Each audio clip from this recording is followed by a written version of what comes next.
tires screeched, horns blared, and rose petals flew as a decorated wedding motorcade skidded to a halt. Out of nowhere, a black policewoman leapt into the street, her badge glinting, her uniform disheveled, her hand raised in defiance. Guests screamed, the bride staggered, the groom's face drained of color. With trembling hands, she held up a crumpled wedding invitation as though it were a weapon. Cameras flashed. Confusion erupted. Was she mad, or had she just shattered the illusion of Charleston's grandest wedding? What secret could one old invitation possibly hold to stop a marriage in its tracks? If you want to know what happens next, stay with me until the end of the video. Don't forget to hit the subscribe button on Justice Voice and turn on the notification bell. That way, every thrilling and surprising story will always reach you. The spring sun of 1998 cast a golden glow over the cobblestone streets of Charleston, South Carolina. The air was filled with the fragrance of blooming roses, their petals drifting across the narrow lanes as if nature itself wanted to decorate the afternoon. Laughter and the sound of car horns echoed as a line of white limousines rolled slowly toward St. Matthew's Church, one of the oldest and most admired sanctuaries in the city. Crowds had gathered along the sidewalks to watch what promised to be one of the grandest weddings Charleston had seen in years. The bride, Emily Carter, was a vision of innocence and grace. She came from a well-known Southern family, her parents respected for their charity work and old-world manners. Dressed in a flowing gown that shimmered with beads and lace, Emily had been dreaming of this day since childhood. To her, this was the beginning of freedom, an escape from the expectations of her wealthy family, and a chance to build a new life with the man she loved. She believed Michael Harrington was her chance at happiness, a successful businessman who had courted her with devotion and charm. Michael, standing at the altar, was polished as ever. His dark suit fit perfectly, his smile disarming. To the guests seated in the pews, he seemed like the ideal groom, confident, wealthy, and ready to embrace a promising future. The church bells began to ring, the music swelled, and people leaned forward with excitement. It was the perfect Southern wedding, full of grandeur, tradition, and celebration. But outside, at the edge of the crowd, someone else watched with a very different heart. Detective Valerie Johnson stood quietly, her uniform wrinkled, her brow damp under the spring heat.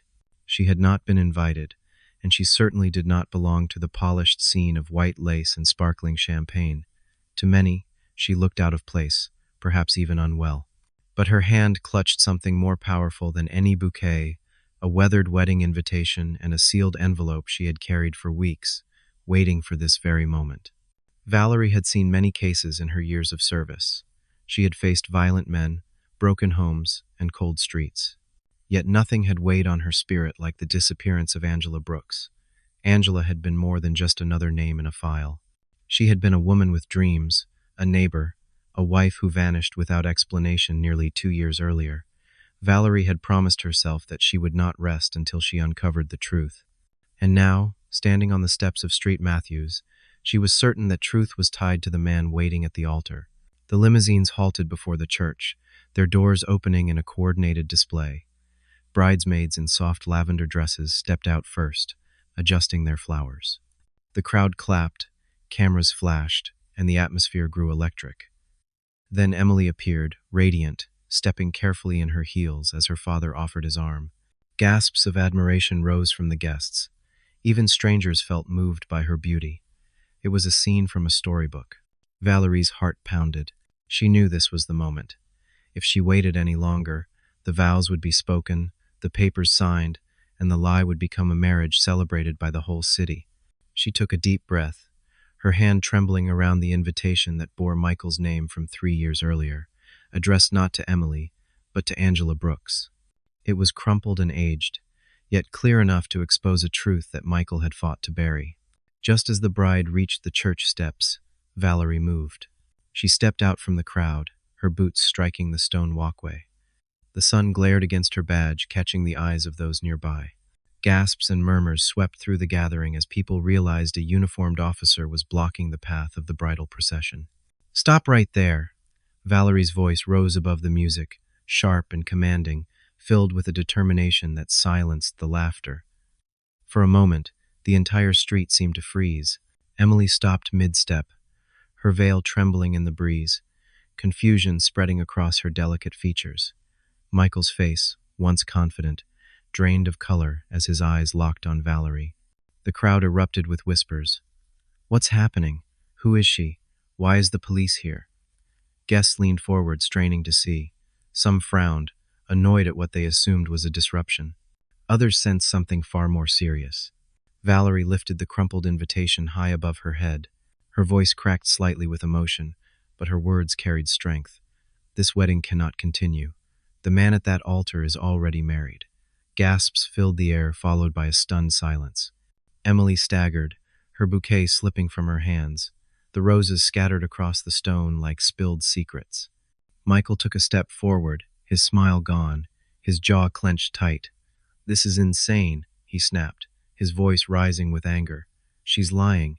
Somebody get her out of here." He gestured sharply, but Valerie was ready.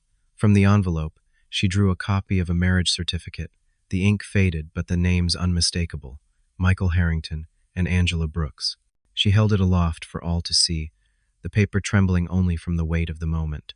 The photographers who had come to capture a glamorous wedding suddenly turned their cameras toward Valerie. Lenses clicked furiously, flashes sparked. The air was thick with disbelief, outrage, and fear. In that instant, the joyous event had transformed into a battleground for truth. Emily's knees buckled, her father gripping her arm to keep her standing. Guests shifted uncomfortably, some shouting in protest, others demanding answers. Michael's mask of control was slipping fast, and Valerie could see the storm in his eyes, but she did not flinch. She had carried this burden for too long to back away now. The wedding bells, once cheerful, now seemed to toll like a warning. The silence that followed Detective Valerie Johnson's declaration felt heavier than the spring heat. For a moment, no one moved. The guests sat frozen in their seats. The bridesmaids clutched their bouquets nervously, and Emily Carter's lips trembled as though she were trying to form words that would not come. It was as if the church itself was holding its breath. Michael Harrington broke that silence first. His polished charm dissolved into fury. "This is a mistake," he barked, stepping down from the altar, his shoes clattering against the wooden floor. "I don't know what kind of game this woman is playing, but it has nothing to do with me or this wedding." His voice was loud, commanding, but the desperation underneath was unmistakable to anyone who listened closely. Valerie didn't flinch. Her voice, though steady, carried the raw edge of years spent chasing truths that no one else dared to pursue. "You are already married, Michael," she said, holding the certificate higher for all to see. "Angela Brooks, 3 years ago. Do you deny it?" The name hit the crowd like a stone tossed into calm water. Ripples of shock spread through the pews. Some guests gasped. Others muttered to each other, repeating the name, searching their memories. Angela Brooks. Who was she? Why had no one ever heard of her if Michael was such a respected businessman? Emily staggered backward, her father tightening his grip on her arm. "Michael," she whispered, her voice barely audible but sharp with hurt.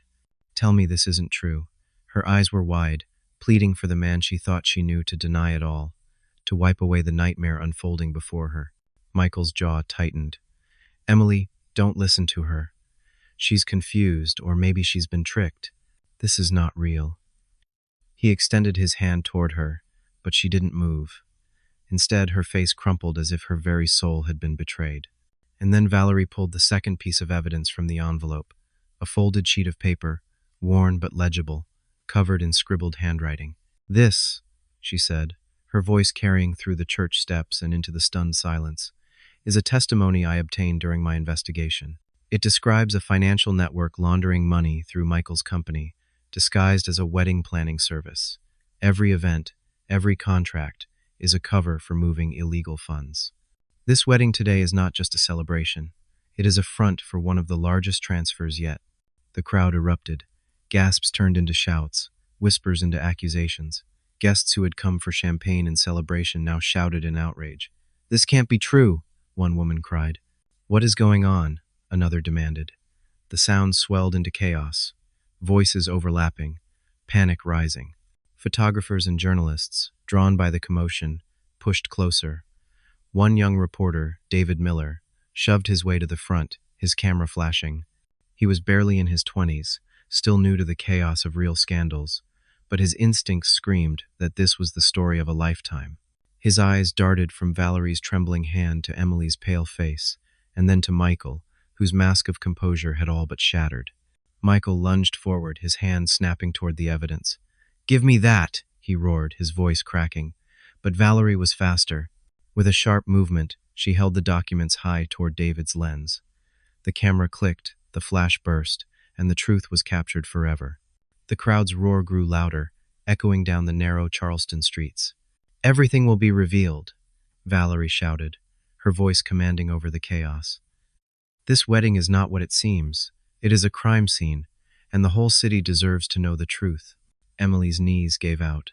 Her father and bridesmaids rushed to steady her as she collapsed, her white dress dragging across the stone steps, smudged with dirt. Tears streaked her face as she stared at the man she thought she loved. "Michael, how could you?"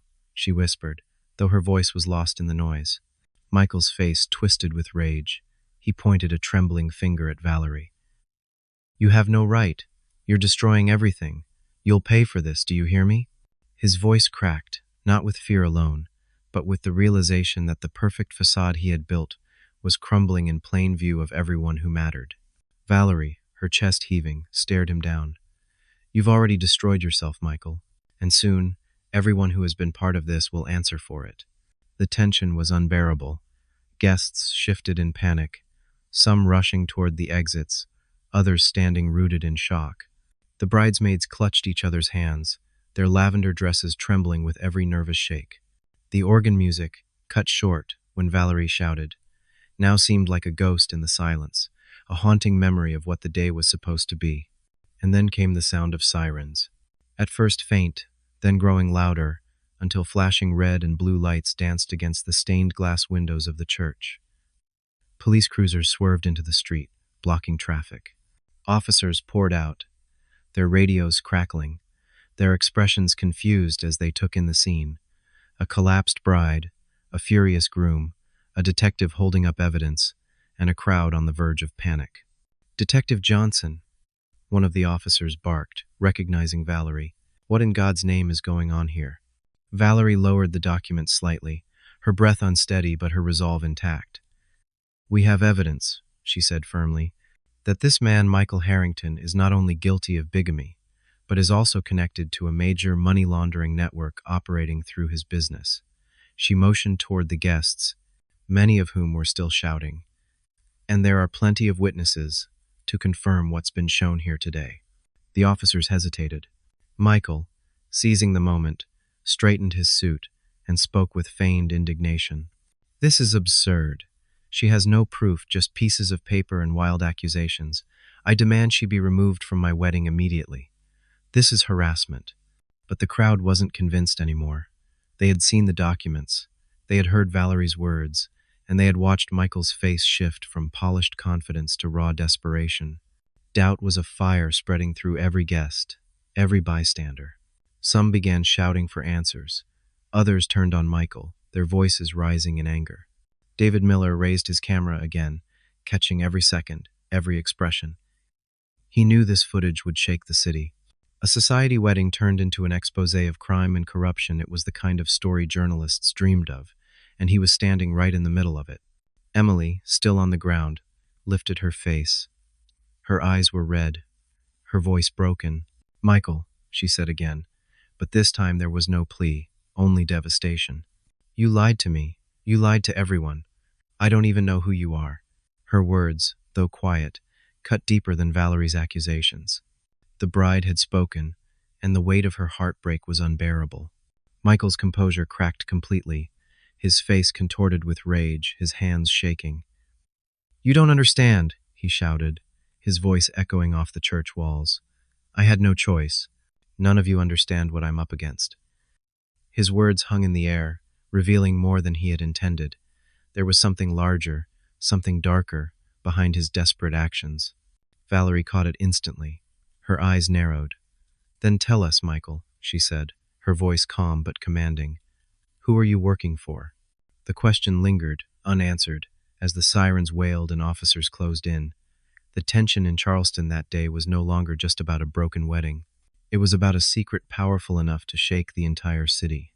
The crowd outside Street Matthews had swelled into chaos. The elegant wedding, once filled with roses and laughter, now looked like a battlefield. Guests were shouting, some climbing into their cars to flee the scandal, others lingering in disbelief, unable to look away. The spring sun no longer felt warm and golden, it felt harsh, glaring down on a truth that could not be hidden anymore. Detective Valerie Johnson stood firm, though her heart was racing. She had waited for this moment for 2 long years, chasing threads of truth through dead ends, ignored reports, and the silence of a missing woman. Now Angela Brooks's name was echoing across Charleston, and Valerie knew there was no turning back. Michael Harrington, red-faced and trembling, glared at her with hatred. His voice carried the desperation of a cornered man. "You think you've won?" he shouted. "You think a few pieces of paper will bring me down? You don't know who you're dealing with."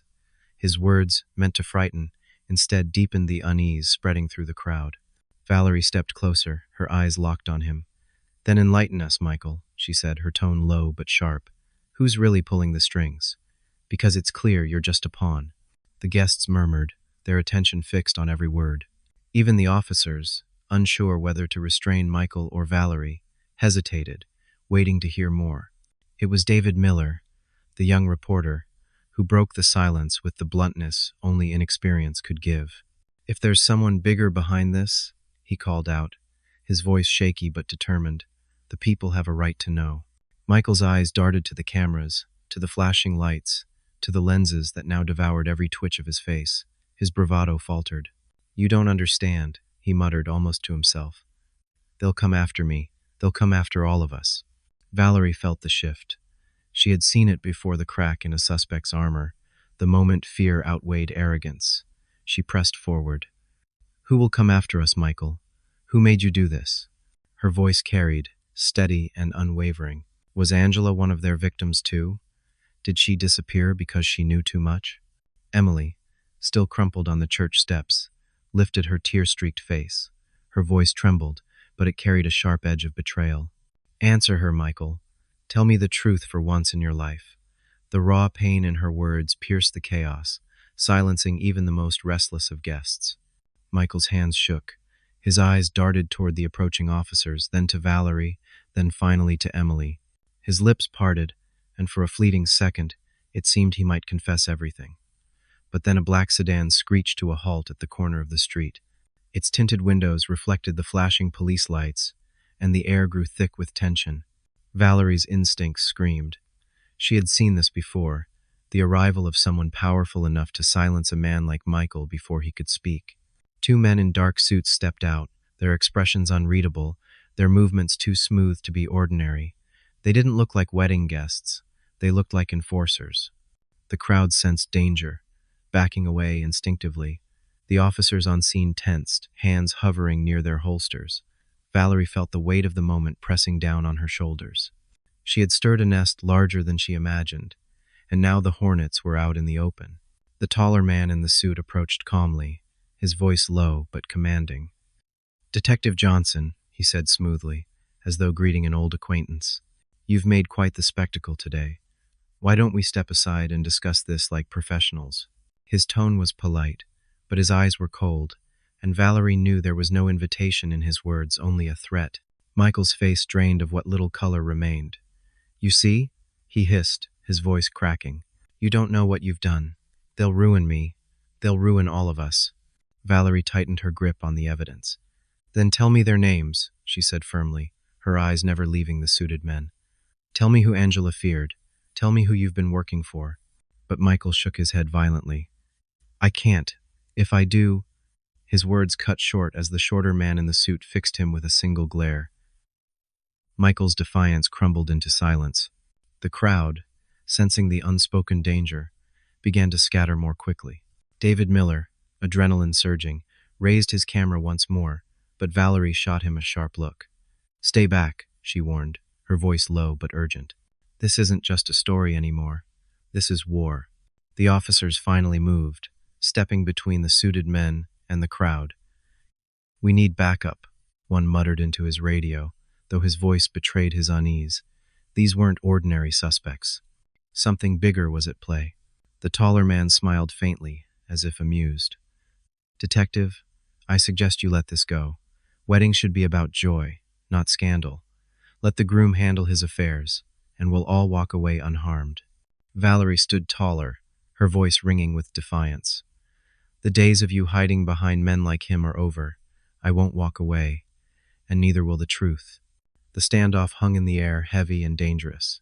Guests had nearly all fled, leaving only a few stubborn onlookers, the trembling bride, and the flashing cameras of journalists who sensed they were witnessing history. The Charleston sun beat down mercilessly, but it was not the heat that made people sweat, it was the unmistakable scent of power, corruption, and fear colliding on holy ground. Michael, caught between his old life and the wolves closing in, collapsed onto the church steps. His hands covered his face, his body trembling. "It's too late," he whispered. "It's already too late for all of us." Valerie crouched slightly, her eyes burning into him. "Not if you help me," she urged. "Tell me the truth, Michael. Tell me what happened to Angela." The sound of sirens grew louder as more police vehicles swarmed the street. But so did the tension. Because even with reinforcements, Valerie knew this fight was no longer about a wedding, or even about Michael. This was about a network with roots deep enough to choke the city, and she had just ripped open the soil. For the first time in years, Valerie felt the fire of her calling burn hotter than her fear. She was no longer just a detective chasing a missing person. She was standing against an empire, one step from revealing secrets that powerful men had killed to protect. And in the middle of it all, Emily Carter wept in silence. Her dream of love turned into ashes, her heart broken but her eyes slowly opening to the cruel world she had been dragged into. Charleston would never forget the day a wedding became a war. Charleston awoke the next morning to front-page headlines that no one could have predicted. "Wedding scandal rocks Charleston. Detective Halt ceremony. Groom accused of bigamy and money laundering." The newspapers sold out within hours. Talk radio buzzed with speculation, callers debating whether Detective Valerie Johnson was a hero or a reckless troublemaker. And in the coffee shops lining King Street, whispers about Michael Harrington and his mysterious past filled every booth. Valerie sat alone in her modest apartment, the blinds half drawn, a lukewarm cup of coffee untouched on the table beside her. The evidence she had revealed at the wedding lay spread across the wooden surface. The aged invitation, the marriage certificate, the scribbled testimony. She had exposed enough to shake the city, but it wasn't enough to bring down the machine behind Michael. Not yet. Her phone rang, jolting her from her thoughts. She answered quickly. "Johnson." The voice on the other end was young, breathless. "Detective, it's David Miller, the reporter from yesterday." Valerie closed her eyes briefly, already knowing this call would be trouble. "You should keep your distance, kid," she said. "You've already risked enough." But David pressed on, his words tumbling out. "I have footage, clear shots of you holding the certificate, the letter, Michael's reaction, everything. And I recorded when those men in suits showed up. They weren't ordinary guests. I think people need to see this." Valerie's jaw tightened. "That footage could get you killed," she said plainly. "You don't understand who we're dealing with." There was a pause, then David's voice steadied. "Maybe I don't, but I do know that if I sit on this, the truth dies here, and I can't let that happen." His determination surprised her. For a moment, Valerie felt a flicker of respect for the young man. She had spent too many years fighting this battle alone. Maybe she didn't have to anymore. "All right," she said finally. "Meet me at the precinct, but don't talk to anyone else. Not yet." By the time Valerie arrived at the station, the building was buzzing with energy. Officers huddled around desks, whispering. Files were passed discreetly, eyes darting as though the walls themselves might be listening. The Harrington scandal had split the department. Half believed Valerie had done the right thing. The other half muttered that she had humiliated the force and made powerful enemies. Captain Reynolds summoned her into his office almost immediately. His heavy frame leaned over the desk, his fingers drumming against a stack of papers. "Valerie," he said with a sigh, "you've put us in the middle of a storm." She stood tall, refusing to shrink. "I did my job. Michael Harrington is not who he pretends to be, and there's evidence, real evidence, tying him to something bigger." Reynolds rubbed his temples. "Bigger? You're talking about those suits that showed up yesterday? Do you have names? Do you have anything we can actually move on in court? Because right now, all we have is a ruined wedding and a media circus." Valerie clenched her fists. "Angela Brooks, she said firmly. She's the missing piece. If we find out what happened to her, we find the truth. Michael knows, but he's too scared to talk. And those men? They were there to keep him quiet. The captain's eyes flickered with unease. You're treading on dangerous ground, Johnson. I'm not saying you're wrong. I'm saying if you push too far, you won't just lose your badge. You'll lose more than that. But Valerie was already past the point of fear. She left the office without another word, her mind set on her next move. That evening, Valerie and David met in a quiet diner off Meeting Street. The place smelled of fried chicken and coffee, its booths filled with tired workers and old men playing checkers. It was the kind of place where secrets could hide in plain sight. David slid into the booth across from her, his camera bag clutched tightly to his side. I've backed up the footage in 3 different places, he said nervously. If anything happens to me, the truth won't disappear. Valerie nodded approvingly. Smart. You might just survive this after all. She leaned in, lowering her voice. Angela Brooks. She disappeared 2 years ago. Neighbors said she was happy in her marriage at first, but then things changed. She stopped coming to church, stopped calling her family, and then one night she was gone. No note, no trace. Michael told people she left him, but I never bought it. David scribbled in his notebook. So you think the disappearance is tied to the money laundering? I think Angela knew too much, Valerie said grimly. She may have stumbled onto something Michael was hiding, and if she threatened to expose it, Valerie's voice trailed off, the implication heavy in the air. David swallowed hard. Do you think she's still alive? Valerie's eyes hardened. If she is, she's in danger. If she isn't, then her death is another crime they'll have to answer for. 2 nights later, Valerie's suspicions were given new fuel. An anonymous envelope was slipped under her apartment door. Inside was a single photograph, grainy but clear enough to freeze her in place.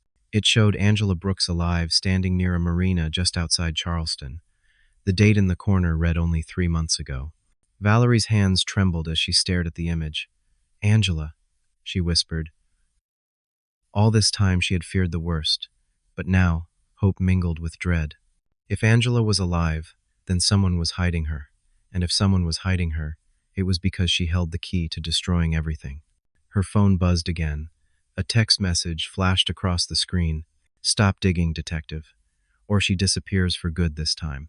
Valerie's heart pounded. Whoever had sent the photograph wanted her to know Angela was alive, but also wanted to remind her of the power they held. She was no longer chasing shadows. She was playing a dangerous game with people who watched her every move. She picked up the phone and called David. Her voice was steady, but her eyes burned with fire. We're going to the marina, tonight. Charleston's marina at night was quiet, the water reflecting the moonlight in broken ripples. Boats swayed gently, their ropes creaking against wooden posts. Valerie and David moved cautiously, their footsteps muffled against the dock. This is insane, David whispered. If someone knows we're here. They already know, Valerie interrupted. The question is, what do they want us to find?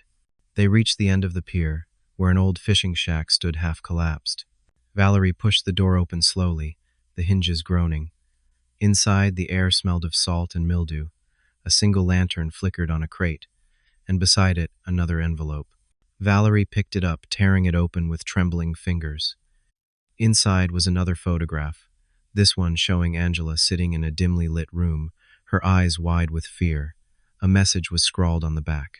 She talks, she dies. David's face went pale. They're toying with us, he said. This isn't just a warning. It's a promise. Valerie closed her eyes for a moment, steadying herself. No, she said firmly. It's proof. Proof that Angela is alive. Proof that Michael isn't the only one involved. And proof that whoever sent this is scared. Otherwise, they wouldn't bother with threats. As they left the shack, the sound of footsteps echoed behind them. Valerie spun, her hand instinctively on her weapon. But the dock was empty, the shadows still. Only the water moved, dark and restless. She exhaled slowly. They're watching, she murmured. Always watching. For the first time, David's voice carried not just fear, but resolve. Then we watch back, he said. And together, under the silent moon, they vowed to uncover the truth, even if it meant walking straight into the lion's den. The morning after the marina incident, Valerie Johnson walked into the Charleston Police Department with the weight of the city pressing against her shoulders. Her eyes were tired, but her steps were steady. The photograph of Angela Brooks alive, fearful, and hidden burned in her pocket like a live coal. She knew she had proof, but she also knew that proof meant nothing if the people who should enforce the law were compromised. Inside the precinct, the mood was tense. Conversations hushed as she passed. Some officers nodded respectfully, but others turned away, their whispers sharp and distrustful. Valerie could feel the line drawn within the department, half admired her for exposing Michael Harrington, while the other half blamed her for dragging the force into a political storm. Captain Reynolds summoned her again, his face pale and drawn. He motioned her inside his office, closing the blinds as though even the sunlight couldn't be trusted. "Valerie," he began, his voice low and tired, "you're making enemies faster than you can count. Last night's incident at the Marina? Don't think I don't know you were there." Valerie leaned forward, unflinching. "Angela Brooks is alive, Captain. I have a photograph taken just months ago. That means we have leverage. That means we can break this wide open." Reynolds rubbed his forehead, exhaling heavily. "Or it means someone is playing you. Do you understand the kind of people you're poking at? These aren't street thugs. These are men with reach into banks, courts, maybe even this department. If you keep pushing, I won't be able to protect you." His words weren't a threat. They were a plea. But Valerie had carried this burden too long to back down now. "With all due respect, Captain, I don't need protection. I need cooperation. Angela Brooks is the key, and I'm not letting her disappear again." Reynolds stared at her for a long moment, then shook his head slowly. "You've got fire, Johnson, but fire burns everything it touches. Be careful who gets caught in your flames." Later that day, Valerie met David Miller at a quiet park near the Ashley River. Children played on swings in the distance, but the two of them sat on a secluded bench, their voices hushed. David's notebook was open, his pen moving furiously. "You're saying the department might be compromised?" he asked, his brows knitted. Valerie nodded grimly. "It wouldn't surprise me. The men we saw at the wedding, they weren't freelancers. They had authority. The way officers hesitated when they showed up, that wasn't fear of strangers. That was recognition." David's pen froze mid-sentence. "You think they're connected to law enforcement?" "I think they're connected to something above law enforcement," Valerie corrected. "Maybe federal, maybe private. Whatever it is, they've got roots deep enough that Michael Harrington thought death was safer than talking." David leaned back, his expression troubled. "And Angela? If she's alive?" "She's in hiding," Valerie finished. "Or being hidden. The question is, by whom, and for what purpose?" That night, Valerie sat at her kitchen table, staring at the photograph again. Angela's eyes haunted her, the fear, the silent plea. She remembered Angela's laugh from years earlier, when they had once crossed paths at a neighborhood barbecue. She remembered the kindness in her voice, the way she talked about wanting children someday. That woman deserved justice. That woman deserved freedom. Valerie pulled out a city map, spreading it across the table. She circled the marina where the photograph had been found, then began marking nearby storage facilities, abandoned buildings, and safe houses known to law enforcement. Somewhere, Angela was being held. Somewhere, she was waiting to be found. Her thoughts were interrupted by a knock at the door. She reached instinctively for her weapon, moving silently toward the entry. "Valerie, it's me." David's voice came muffled through the wood. She exhaled and unlocked the door. He stepped inside quickly, glancing around as if expecting someone to follow. His camera bag was slung over his shoulder, his face pale. "They're watching me," he said in a rush. "Two men in a black sedan parked outside my apartment all day. I tried to approach them, but they drove off. They know I have the footage." Valerie's jaw tightened. "Then you're in this deeper than I wanted. They won't stop until you're either silent or useful." David set his camera bag on the table, unzipping it. He pulled out a small cassette tape. "That's why I made a copy of the footage and stashed it at the newspaper office. If anything happens to me, my editor has instructions to release it." Valerie allowed herself a faint smile. "You're smarter than you look, kid." But even as she said it, unease gnawed at her. The game had escalated. The threats were no longer abstract. They were watching, waiting, closing in. 2 days later, Valerie's lead finally broke open. A fisherman down by Shem Creek reported seeing a woman matching Angela's description being escorted into an old warehouse late at night. He hadn't spoken up earlier, afraid of trouble, but after the headlines, his conscience got the better of him. Valerie and David drove out under the cover of dusk. The warehouse loomed against the fading sky, its windows boarded, its doors rusted. It looked abandoned, but the faint hum of a generator and the glow of a single light inside told a different story. David swallowed nervously. If Angela's in there, Valerie checked her weapon, her voice steady. Then we get her out. They moved carefully, slipping through a side entrance. The air inside was thick with dust, but the sound of voices drifted from a back room. Valerie motioned for David to stay low as she crept closer. Through a crack in the door, she saw two men's suits again, armed and sharp-eyed. Between them sat a woman, her wrists bound, her hair disheveled. Even in the dim light, Valerie recognized her instantly. Angela Brooks. Her heart clenched. She was alive. Angela's eyes flickered with fear, but also with defiance. She muttered something Valerie couldn't hear, and one of the men struck her across the face. Valerie's blood boiled. This was no longer just an investigation. This was rescue. She turned to David, her whisper urgent. Stay here, keep quiet. But before she could move, a floorboard creaked beneath his foot. Both men spun toward the door, weapons raised. Valerie cursed under her breath, kicking the door open and firing a warning shot into the ceiling. Police, she barked. Drop your weapons. The warehouse exploded into chaos.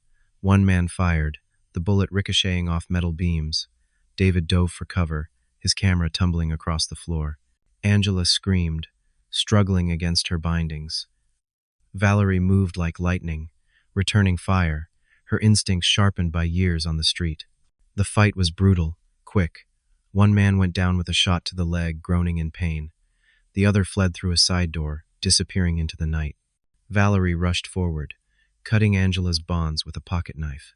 Angela, it's me, Valerie Johnson. You're safe now, she said breathlessly. Angela's eyes filled with tears as she collapsed into Valerie's arms.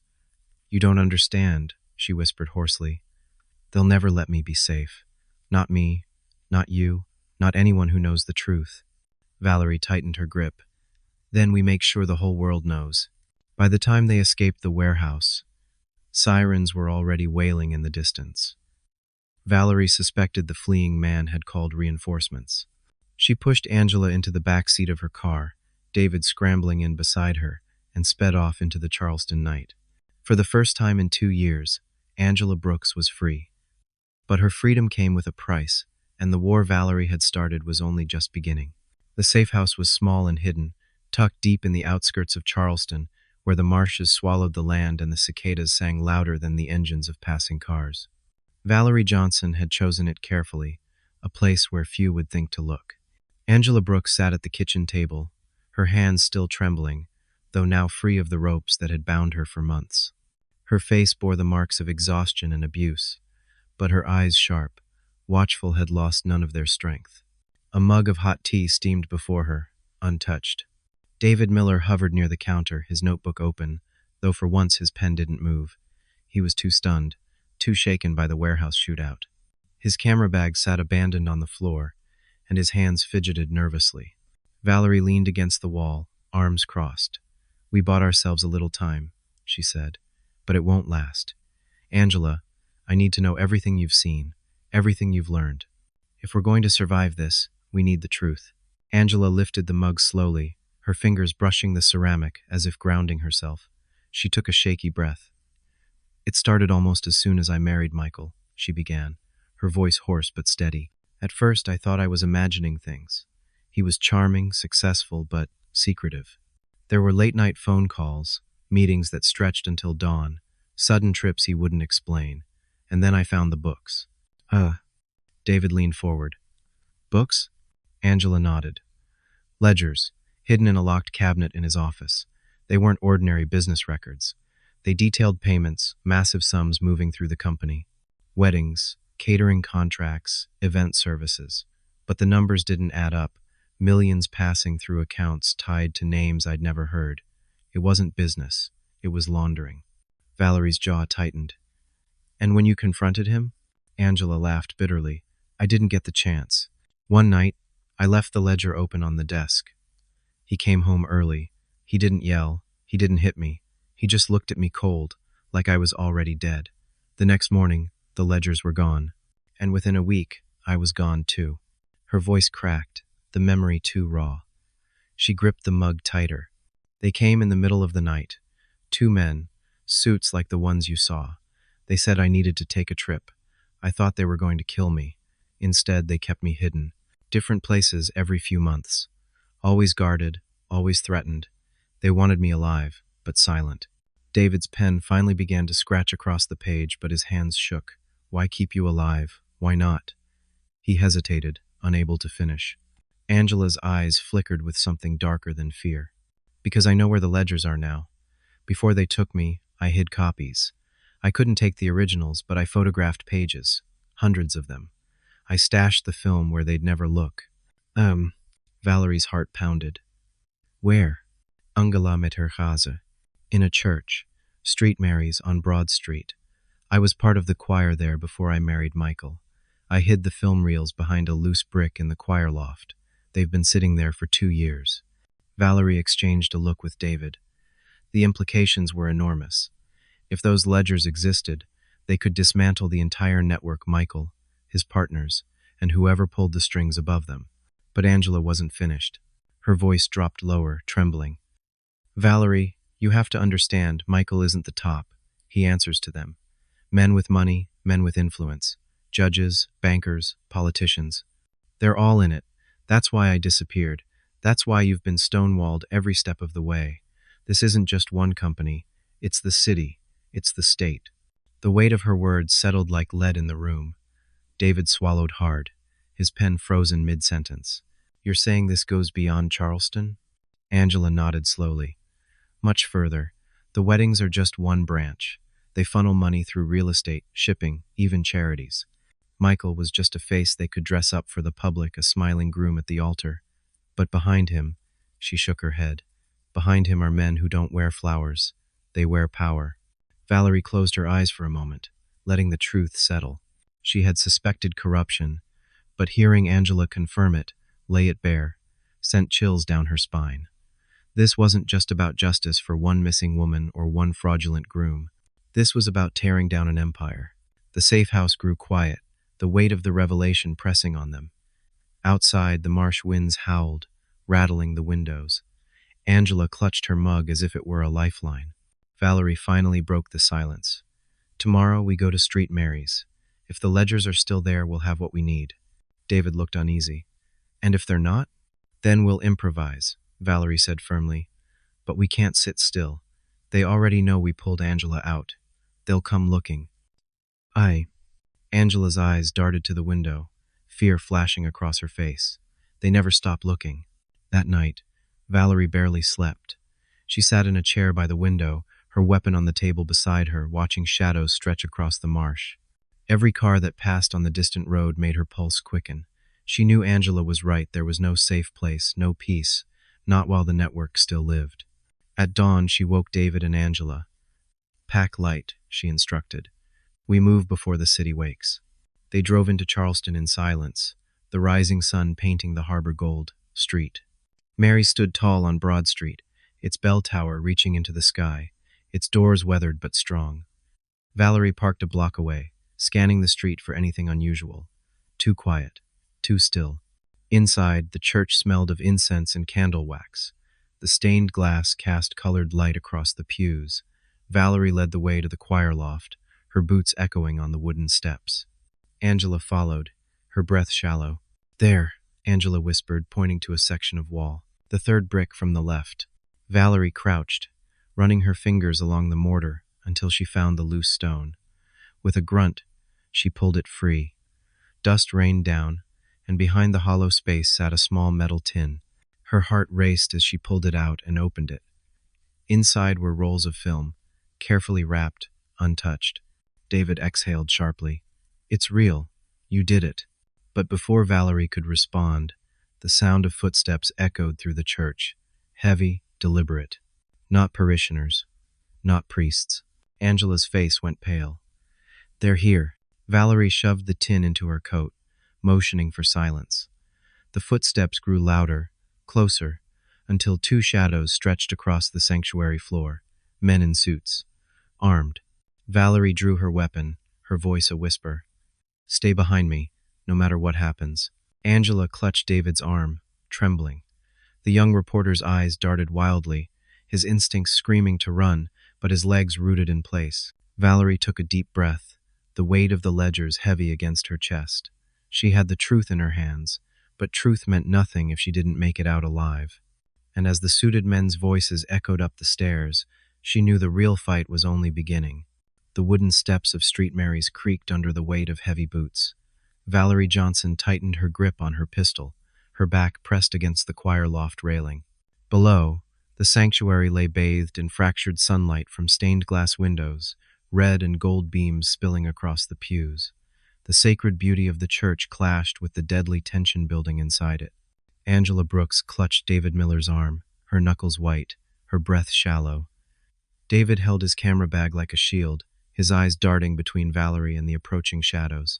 Neither of them had been trained for moments like this, but both knew they were standing at the threshold of something larger than themselves. The voices of the suited men carried upward, calm, measured, but filled with menace. "She has the package," one said. "Then she doesn't leave this building," replied the other. Angela whimpered softly. Valerie put a finger to her lips, signaling silence. She crouched low, listening as the men reached the bottom of the staircase. Two sets of footsteps, steady and deliberate. They weren't rushing, they weren't worried. They believed they controlled the situation. Valerie's instincts screamed otherwise. She motioned for Angela and David to stay behind the brick wall of the loft as she slid silently toward the staircase. Each step closer tightened the coil inside her chest. She could almost feel their presence before she saw them, two men in tailored suits, guns drawn, scanning the shadows with cold efficiency. "Detective Johnson," one of them called, his voice echoing through the sanctuary. "We know you're here. You've got something that belongs to us. Hand it over, and we'll pretend none of this ever happened." Valerie's jaw tightened. She stepped into view, her weapon raised. "This doesn't belong to you. It belongs to the truth." The men smiled faintly, as if amused. "The truth won't protect you," the taller one said, "and it sure as hell won't protect them." His gaze flicked toward the loft where Angela and David hid. Angela gasped, the sound slipping out before she could stop it. The shorter man started toward the stairs. Valerie fired a warning shot, the bullet splintering wood inches from his feet. The crack of the gun echoed through the church, rattling the stained glass. "No further," she snapped, but the men didn't flinch. They exchanged a glance, then the taller one spoke again. "You think you're brave, detective? You're not the first to stand against us. You won't be the last. But I promise you, you will disappear, just like she was supposed to." His finger jerked toward Angela's hiding place. Angela's breath hitched. Memories of nights locked away in secret rooms, of threats whispered in the dark, came rushing back. "Please," she whispered to David, "don't let them take me again." David swallowed hard, his camera strap twisting in his hands. He had never felt more helpless, more terrified. Yet something inside him hardened. He wasn't a cop, but he was a witness, and witnesses mattered. The tension snapped like glass under weight. The shorter man lunged up the staircase, gun raised. Valerie fired, the shot striking the wooden banister and sending shards flying. David grabbed Angela, pulling her toward the opposite end of the loft. The three of them scrambled as bullets tore into the walls, the sacred space now echoing with violence. "Out the back," Valerie shouted. "Go!" They sprinted toward the choir exit, Angela stumbling in her heels. David dragged her forward, adrenaline flooding his veins. Behind them, the suited men stormed up the stairs, relentless, their footsteps pounding like war drums. Valerie turned, firing again. One man ducked, the bullet grazing his shoulder. He cursed, but kept moving, his eyes burning with fury. The other advanced steadily, his gun fixed on her. Valerie dove behind a pew, reloading quickly. She knew she couldn't hold them forever. She just needed to buy Angela and David enough time to escape. But Angela froze halfway down the hall, her fear rooting her in place. "They'll never stop," she cried, tears streaking her face. "Even if we run, they'll find us again." David grabbed her shoulders, forcing her to meet his eyes. Then we make sure they can't cover it up anymore. You've survived this long, Angela. Don't give them what they want now. His words steadied her, gave her just enough strength to move again. They burst through a side door into the narrow alley behind the church. Sunlight blinded them for a moment, and the humid air clung to their skin. Valerie slammed the door shut behind them, locking it with a metal bar she found nearby. "Move," she urged. They sprinted through the alley, the sound of fists pounding on the church door behind them. Angela stumbled, nearly falling, but David caught her. Valerie led the way, her eyes scanning every shadow, every corner. They reached the street, where Charleston's Sunday calm carried on as though nothing inside Street Mary's had happened. Families strolled with ice cream. Tourists admired the historic homes, oblivious to the war unfolding just blocks away. Valerie shoved Angela and David toward her car. "Get in." The engine roared to life, and she sped away just as the suited men spilled out of the church, their eyes narrowing in fury. One of them pulled out a phone, speaking quickly, his expression cold. For miles, none of them spoke. The city blurred past, the Spanish moss hanging heavy over the streets. Valerie's hands gripped the wheel tightly, her knuckles white. Finally, Angela broke the silence, her voice trembling. "They won't stop. They'll send more. They'll send worse." Valerie nodded grimly. "I know, but now we have the ledgers. That's leverage. That's proof." David leaned forward from the back seat, his notebook forgotten. "So what do we do with it? The police? The feds?" Valerie shook her head sharply. "Too risky. If Angela's right, they're compromised. We need someone clean. Someone outside their reach." Angela's eyes flickered with faint hope. "I know a priest," she whispered. "Father Collins. He was one of the only people I trusted before I disappeared. If anyone can keep this safe, it's him." Valerie glanced at her in the rearview mirror. "Then that's where we'll go. But Angela," her voice softened, "you have to be ready. Once we put this out there, there's no going back. They'll come after all of us harder than ever." Angela's lips pressed into a thin line. For the first time, her voice carried steel. "They tried to erase me, Valerie, but I'm still here, and I won't be silent again." The car sped through Charleston's winding streets, carrying three souls bound together by truth and danger. In the back seat, David finally found his voice, murmuring almost to himself. "This isn't just a story anymore. This is history being written." And in that moment, Valerie knew he was right. The ledgers in her coat weren't just paper. They were the spark to light a fire that could consume everything. But as the sun dipped low over the marshes, one thought burned in her mind. Fire had a way of burning not only the guilty, but the brave who carried it. And the men in suits were already preparing to strike again. Father Thomas Collins had served at St. Andrew's Parish for nearly 40 years. His hair was silver, his back slightly bent, but his eyes clear, steady, full of kindness, remained unchanged. To Charleston's working-class families, he was more than a priest. He was a confidant, a counselor, and, in times of trouble, a man of iron wrapped in humility. That evening, as the sun bled orange across the harbor, Valerie Johnson pulled her car into the gravel drive beside the parish rectory. The air smelled of magnolias and salt, a deceptive calm that masked the storm swirling around them. Angela Brooks sat in the back seat, her hands trembling, while David Miller clutched his camera bag as if it were the last weapon he had. "Are you sure we can trust him?" Valerie asked, turning to Angela. Angela nodded, though her voice wavered. "Father Collins kept me grounded when Michael's world started unraveling mine. He was the only one I confided in before they took me. If anyone believes us, if anyone will protect the ledgers, it's him." Valerie gave a short nod. "Then let's pray, you're right." They stepped out, the gravel crunching beneath their shoes, and made their way toward the rectory door. Angela knocked softly. Moments later, the door creaked open, revealing Father Collins in his simple black cassock. His eyes widened at the sight of her. "Angela," he breathed, as if seeing a ghost. "Child, we thought you were gone." Tears filled her eyes as she stepped forward, taking his weathered hands. "They tried, Father, but I'm here. I need your help." Inside the rectory, the air smelled faintly of incense and old books. Crucifixes hung on the walls, their shadows long in the dim light. Father Collins poured tea, his hands steady despite the shock that still lingered in his expression. Valerie laid the tin of film reels on the table between them. These are the ledgers, proof of the laundering, proof of the network. They've already tried to kill us to get them back. Collins's eyes flicked to Angela, then back to Valerie. And you brought them here? We didn't have a choice, Valerie replied. I can't trust my own department. I can't trust the courts, but I trust you'll know what to do with them. The priest studied the tin for a long moment, then leaned back in his chair.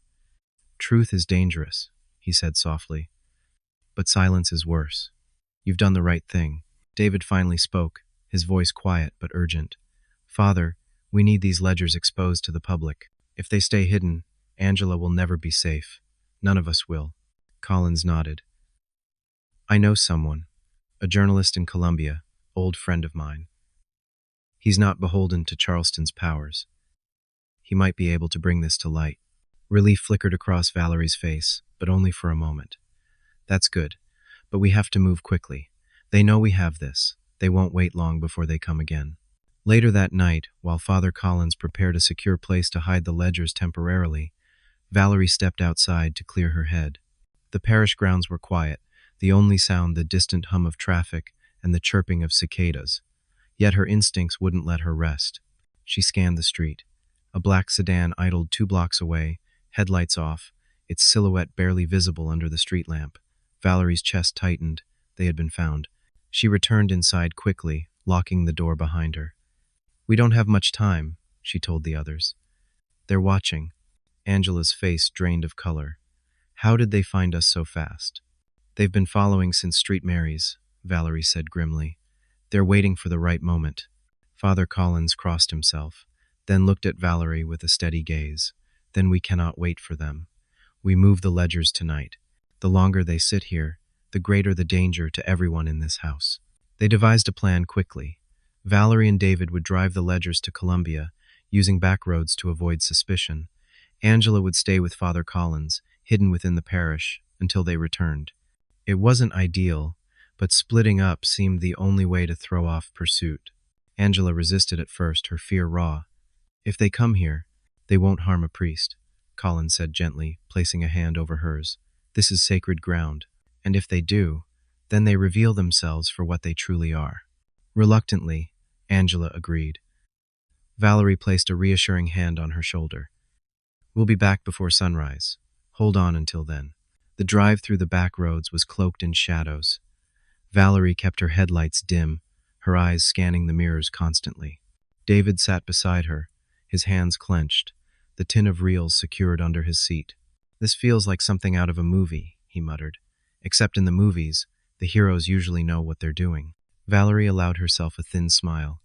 Heroes improvise. That's what keeps them alive. They drove in silence for a while, the road winding through marshes and pine forests. But as they neared the halfway point to Columbia, headlights appeared in the rearview mirror.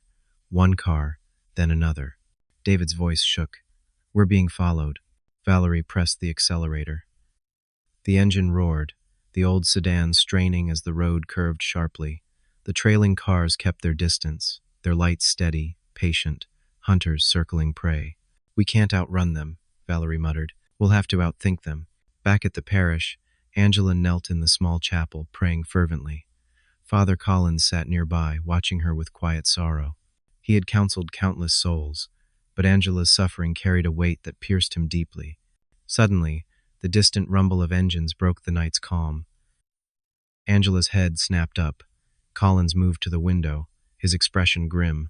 They've come, he whispered. Dark cars rolled slowly into the parish grounds, their headlights sweeping across the grass. Men stepped out silent, deliberate, their presence like wolves approaching a lamb. Angela's breath quickened. Father, what do we do? Collins straightened, gripping the crucifix around his neck. His voice was calm, resolute. We protect the truth, child, no matter the cost. On the back roads, Valerie swerved sharply, turning down a dirt path that cut through the woods. Dust clouded the night air, but the pursuing cars followed relentlessly. David clutched the seat, his voice rising. They're not letting go. What now? Valerie's eyes narrowed, her mind racing. Now, we fight smart. Hold on. She cut the wheel, plunging deeper into the forest. Branches scraped against the car. the headlights bouncing wildly. Behind them, the pursuers split, one car staying close, the other circling wide. Valerie reached into the glove compartment, pulling out a flare. She lit it with a flick, tossing it out the window. The red light blazed in the dark, momentarily blinding the trailing driver. The car swerved, smashing into a tree with a sickening crunch. David gaped. "You just bought us a little time," Valerie said, her jaw tight. "But it's not over yet." The second car reappeared ahead, blocking the road. Valerie's foot slammed the brake. The sedan skidded to a halt, the tin of ledgers clattering beneath David's feet. Two men stepped out, guns glinting in the moonlight. The air was thick, silent, deadly. Valerie raised her weapon, her voice steel. "We're not giving it up, not tonight." Back at the parish, Angela stood trembling in the chapel as footsteps echoed outside. The door creaked open, and the suited men entered, their faces cold and expressionless. Father Collins stepped forward, blocking their path. His voice was calm, but his words cut like a blade. "This is holy ground. You will not desecrate it with your violence." The men hesitated, their eyes narrowing, but one of them spoke, his tone dripping with contempt. "Father, holiness doesn't protect anyone anymore." Angela's heart pounded.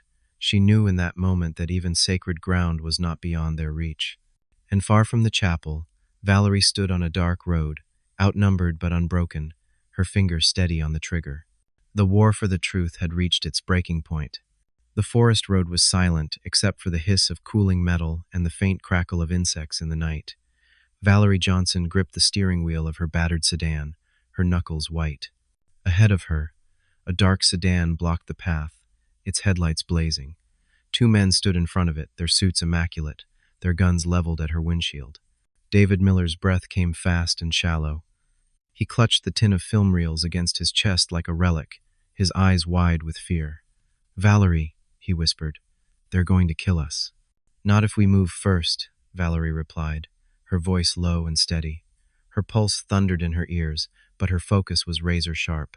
She had been in ambushes before. The key was always the same: act decisively, strike before fear had time to take root.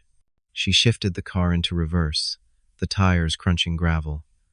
The men tightened their aim, expecting retreat. Instead, Valerie slammed the gear into drive and floored the accelerator. The sedan leapt forward, its engine roaring like a wounded animal. The men scattered, firing shots that pinged against the hood. The windshield spiderwebbed, but the car didn't stop.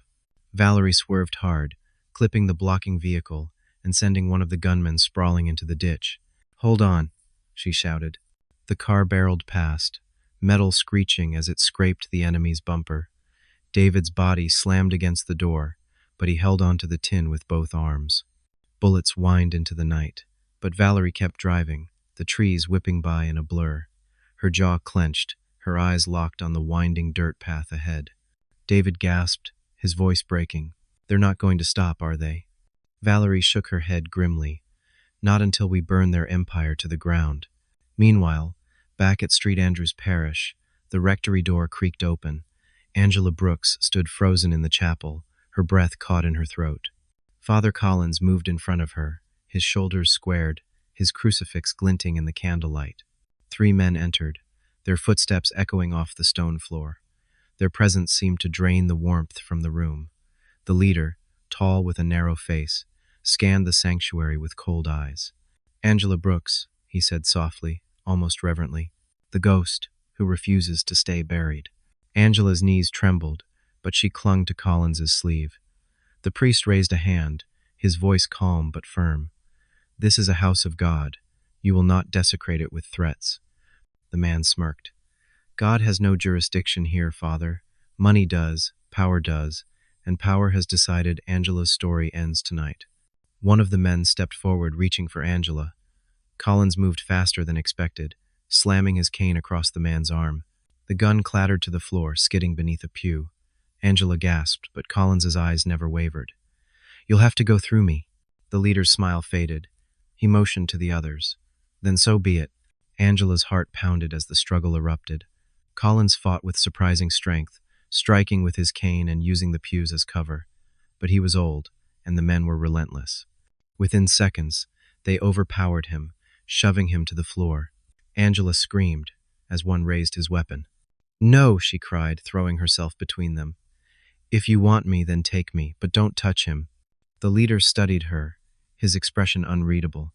"Brave," he said, "but wasted. You know too much, Angela. That makes you dangerous." Tears burned Angela's eyes, but she lifted her chin. "Then kill me. I'd rather die than live in silence." For the first time, doubt flickered across the man's face. Angela's defiance unsettled him, if only for a moment, but the hesitation was enough. Collins, bloodied but unbroken, whispered a prayer and reached for the fallen gun. His hand closed around it, and with trembling strength, he leveled it at the intruders. "This house belongs to God," he said, his voice steady. "Leave it now." On the back roads, Valerie's car finally burst onto a paved highway. The sudden smoothness jolted David from his terror. He looked back, spotting headlights far behind. "They're still on us," he said, panic rising again. "They won't quit." Valerie scanned the horizon. A highway patrol checkpoint loomed a mile ahead, 2 cruisers, flashing lights, orange cones. An idea struck her. She pressed harder on the gas. "Hold on," she warned. The sedan shot forward, weaving through traffic until they approached the checkpoint. The officers stepped into the road, waving for her to slow down. Instead, Valerie swerved around the cones and skidded to a stop right in front of the cruisers. She jumped out, flashing her badge. "Detective Valerie Johnson, Charleston PD. These men are armed and pursuing us federal-level organized crime. They're right behind." The patrolman hesitated, confused by the urgency. But within seconds, the pursuing sedan appeared, its headlights cutting through the night. The officers drew their weapons, blocking the road. The enemy car slowed, then abruptly turned, retreating back into the darkness. David exhaled shakily, clutching his chest. We made it?" Valerie shook her head, her eyes still locked on the fading taillights. "Number, they're regrouping. They won't stop. But now we know they bleed, and that's a start." Back at the parish, the standoff stretched into eternity. Father Collins held the gun steady, though his hands trembled. The men glared, their fury restrained only by the sanctity of the place, or perhaps by the uncertainty of the old priest's resolve. The leader finally sneered, stepping back. "This isn't over. You can't hide her forever. And when we return, not even your God will save you." With that, the men withdrew, their footsteps fading into the night. The heavy door slammed shut, leaving silence in their wake. Angela collapsed onto a pew, shaking violently.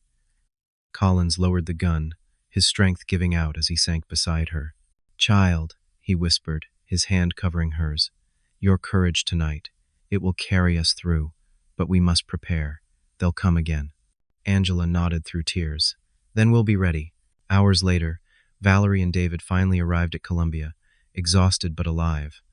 The reels of film remained intact, the evidence safe for now. But even as Valerie parked outside the office of Father Collins's journalist contact, her mind was elsewhere. She thought of Angela, of the men in suits, of the network that reached further than Charleston's historic streets. And she knew the fight was far from finished. The war had just begun. The streets of Columbia were quiet when Valerie Johnson pulled into the dimly lit alley beside a modest brick building. The neon sign above the door read the State Gazette, its glow flickering against the shadows. It was nearly midnight, yet Valerie knew the newsroom never truly slept. David Miller clutched the tin of film reels as they stepped out of the car. His hands still trembled from the chase, but his jaw was set with new determination. He was no longer just a rookie reporter chasing a headline, he was a witness carrying evidence that could shatter the foundation of power in South Carolina. Inside, the newsroom buzzed with late-night activity. Phones rang, typewriters clattered, and the faint smell of ink hung in the air. A middle-aged man with graying hair and sharp eyes looked up from his desk as they entered. "Valerie Johnson," he said, his voice low but steady. "It's been a long time." Valerie offered a tight nod. "Edward Greene. You're still running this place, I see." Greene rose, shaking her hand firmly. "Old reporters never retire. We just get slower at chasing the truth." His gaze shifted to David. "And you must be the young man who filmed Charleston's wedding disaster." David flushed. "Yes, sir. And I've got more than film now. We've got proof." He set the tin on the desk, his fingers lingering on it, as if reluctant to let go. Greene studied the tin with a cautious eye. So this is the storm I've been hearing whispers about. Valerie leaned forward. Not whispers, Edward. This is thunder. Ledgers, payments, names. Enough to expose the laundering network and everyone tied to it. But we need your paper to publish it before they silence us. Greene's eyes hardened. He tapped the tin with one finger. If this is as real as you say, the Gazette will print it. But you understand this won't just bring down businessmen. Judges, senators, bankers, they'll all be named. And they won't go quietly. Valerie's gaze didn't waver. I've spent 2 years chasing ghosts. I won't let them bury Angela again. At the mention of Angela, David shifted uneasily. She's with Father Collins in Charleston, but they're being watched. We can't leave them alone for long. Greene's brow furrowed. Collins, he's a good man, but if what you're saying is true, they'll burn down a church if that's what it takes. The words hung heavy in the air. Valerie clenched her fists. She knew he was right. Meanwhile, at St. Andrew's Parish, Angela Brooks sat in the chapel, her hands clasped tightly in prayer. The flickering candles cast shadows across her face, highlighting the fear she could not hide. Father Collins knelt beside her, his rosary beads slipping through his fingers. They'll return, Angela whispered. I can feel it. Collins's voice was calm, steady. Then we meet them with courage. Fear is what they feed on. Truth is what they fear. Howie. But as he spoke, headlights cut across the stained glass windows. Angela stiffened, her breath catching. The rumble of engines grew louder, too many to be parishioners, too deliberate to be coincidence. Collins rose slowly, his cane tapping against the stone floor. Stay behind me, he said softly. Angela shook her head. Number I won't hide again. Her voice carried new strength, born of 2 years of silence turned into defiance. The first door rattled, then splintered under the weight of a boot. The parish was no longer a sanctuary. Back in Columbia, Greene unrolled the first film reel carefully, holding it to the light. Numbers, names, dates, evidence of millions laundered through weddings, real estate, and charities. His jaw tightened. My God, this isn't just corruption. This is infrastructure. Valerie nodded grimly. That's why Angela's life was destroyed. She knew too much. David's voice cracked. And if we don't publish fast, they'll finish what they started. Greene looked up sharply. Then we publish fast. But understand this, once I put this into print, there's no undoing it. You'll all have targets on your backs. The Gazette, too. They'll come after us with lawsuits, threats, maybe worse. Valerie's voice was steel. Then we make sure it's too big to bury. Release it all at once. Names, numbers, everything. Force them into the light. Greene gave a slow nod. All right, but you two get back to Charleston. If Collins and Angela are alone, they won't last the night. Oh. Valerie grabbed the tin, securing it back into her coat. Then we move now. At the parish, the men in suits spread through the sanctuary like shadows. Their leader's voice echoed coldly through the nave. Angela Brooks, Father Collins, you've had your last night of peace. Angela stood tall in the aisle, her hands trembling but her chin high. You can kill me, she said, her voice quivering with defiance. But the truth is already out. You can't bury it forever. The leader smirked. We don't bury truth, Angela. We bury people. And without people, truth means nothing. Oh. Collins stepped forward, his cane steady despite his age. You're wrong, he said firmly. Truth belongs to God, and God is not so easily silenced. The suited men raised their weapons. Angela's breath caught, but she didn't move. Collins closed his eyes, murmuring a prayer under his breath. At that moment, headlights flared outside once more. Tires screeched against the gravel. The heavy door of the parish burst open. Valerie Johnson stormed in, gun raised, David at her side.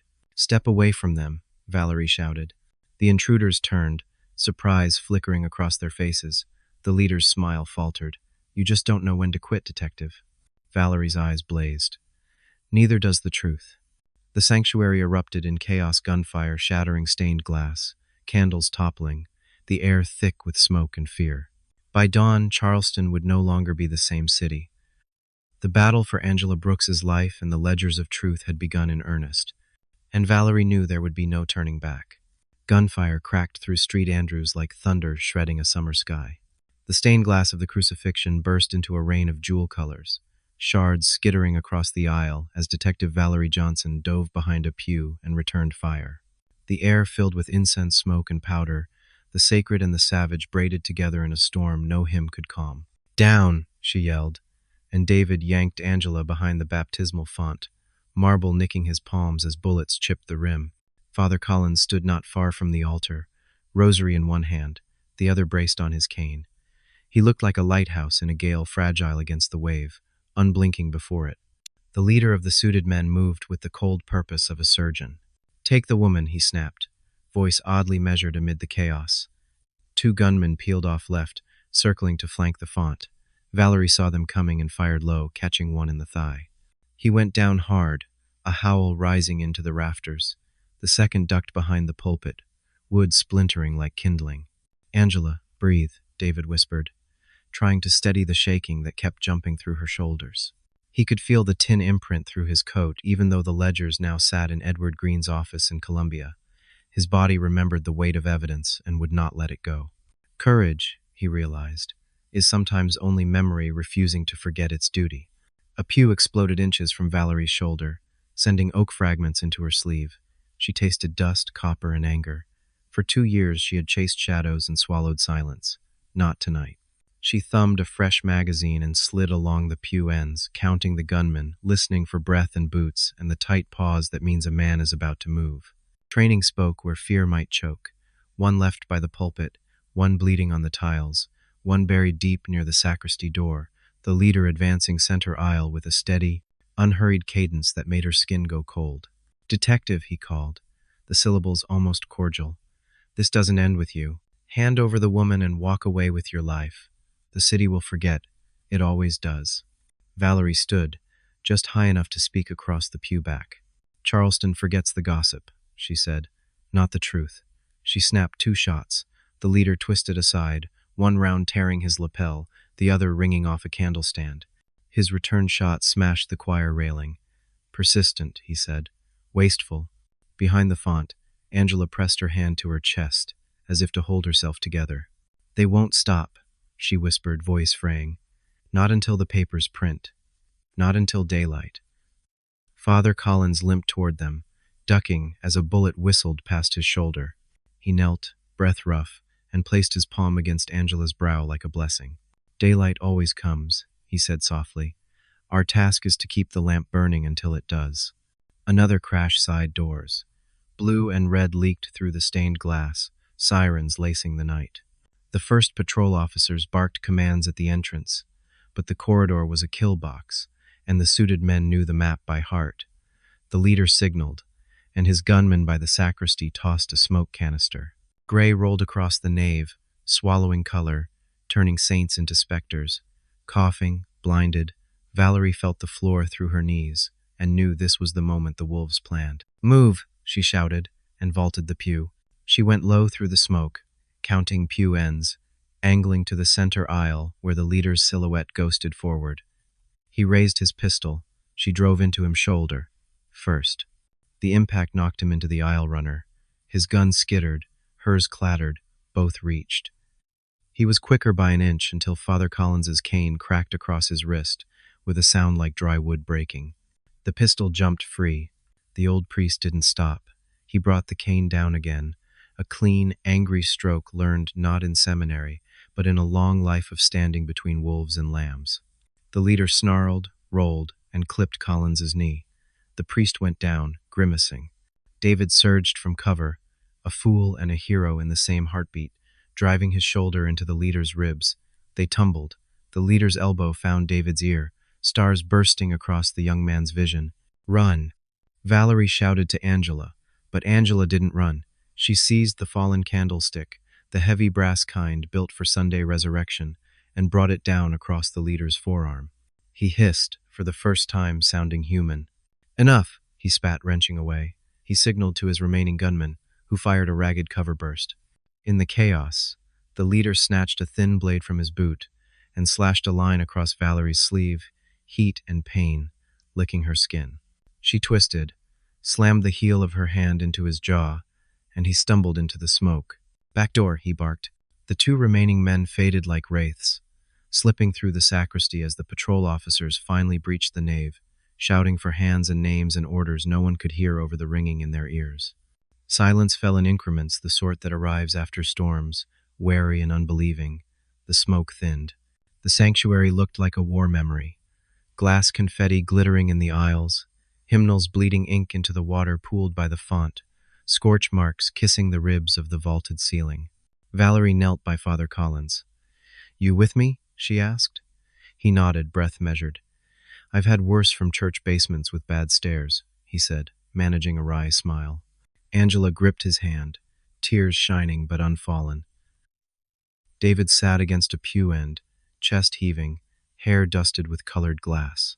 He looked at Valerie with the dazed awe of a man who has just learned his courage by spending it. The first sergeant shouldered through. "Detective Johnson, what in heaven's name?" "Hell's name," Valerie corrected, rising. "They're gone out the sacristy. Lock down the block. No one in or out without my say. So, and get an ambulance for the father." The sergeant hesitated at the authority in her voice, then nodded and began to shout orders that bounced off stone in obedience. Valerie turned to Angela. "We hold until morning. Greene will set the presses. Once this runs, their shadow gets smaller." Angela drew a breath that sounded like the first after drowning. "And until then?" Valerie looked at the shattered window where a midnight Christ raised a broken hand to a broken world. "Until then," she said, rolling her shoulder, tasting blood and resolve, "we stand." Outside, sirens braided into birdsong as the eastern sky began to pale. Somewhere, presses would soon rumble. Somewhere, doors would rattle on men who thought they were the door. Morning was coming. The wolves knew it. So did the lambs. Morning broke over Charleston like a fragile promise. The shattered windows of Street Andrews caught the first light, scattering fractured beams across the ruined pews. Valerie Johnson stood at the doorway, arms crossed, watching officers sweep the grounds. The air still carried the acrid bite of gunpowder. Angela Brooks sat beside Father Collins in the rectory, her face pale but composed. She had not slept, but her eyes carried a resolve Valerie hadn't seen before. For years, Angela had been a prisoner of silence. Now, she was ready to be a witness. David Miller hovered near the parish gate, snapping photographs despite his bruised temple. He had sent a message to Greene in Columbia before dawn. "The ledgers are safe. Publish at once." Every click of his camera was insurance. If they killed him, the truth would still have a voice. By mid-morning, the first edition of the State Gazette hit the streets. Headlines blared. "Charleston Wedding Scandal Unmasks Criminal Network." Names of judges, bankers, and politicians exposed. Copies flew from newsstands. Radio hosts read names live on air. The city, once lulled by wealth and charm, jolted awake to find rot running through its heart. Inside the rectory, Father Collins held the paper with shaking hands. "It's out," he whispered. "They cannot hide anymore."